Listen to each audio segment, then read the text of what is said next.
আমি অনেক ভয়াবহ অবস্থায় আছি। প্রথম যুদ্ধে গেছিলাম আমি ৩ দিন, একদিন ৩ দিন ছিলাম। আমার লগের কমান্ডার বোম পড়ার পরে মারা গেছে। আমি সাইডে ১০ হাত দূরে ছিলাম, আমি বেঁচে গেছি।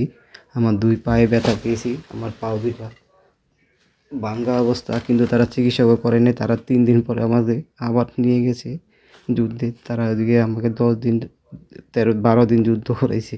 ১২ দিন যুদ্ধ করার ভিতরে আমার ৭ দিন পরে বোম পড়ছে জানলার সাইড দিয়ে। আমরা একটা ঘরের ভিতরে আশ্রয় নিয়েছিলাম। পড়ার পরে বোম পড়ার পরে আমার ২ হাত পুড়ে গেছে গা।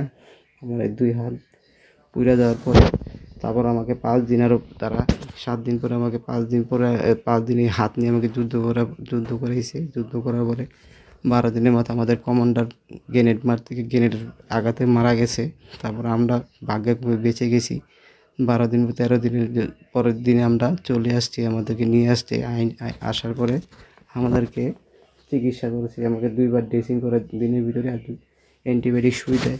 আমাদেরকে বাঁচান, আল্লাহর হস্তে আপনাদের বাংলাদেশ সরকারের কাছে আবেদন রইল, আমাদেরকে বাঁচান। আমরা ৮ জন মানুষ আসছি, ৮ জনকে ভাগ করে দিয়ে বিভিন্ন ক্যাম্প লগে গ্রুপের সাথে ৩ জন করে পাঠায়। আমাদেরকে আল্লাহর হস্তে আপনারা বাঁচান।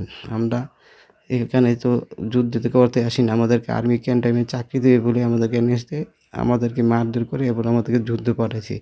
কখন আমাদেরকে আবার যুদ্ধ পাঠাবে মনে হয়। আমার হাত ভালো হয়ে গেছে, দেখছি তারা বলতেছে আবার যুদ্ধে যাবে। অনেক অবস্থা খারাপ। কোন দিক থেকে রাশিয়ার বোম পড়তেছে, কোন থেকে ইউক্রেনের বোম পড়তেছে আমরা কিছুই জানি না, আমরা ভাষাও বুঝি না। আমাদেরকে বাঁচান।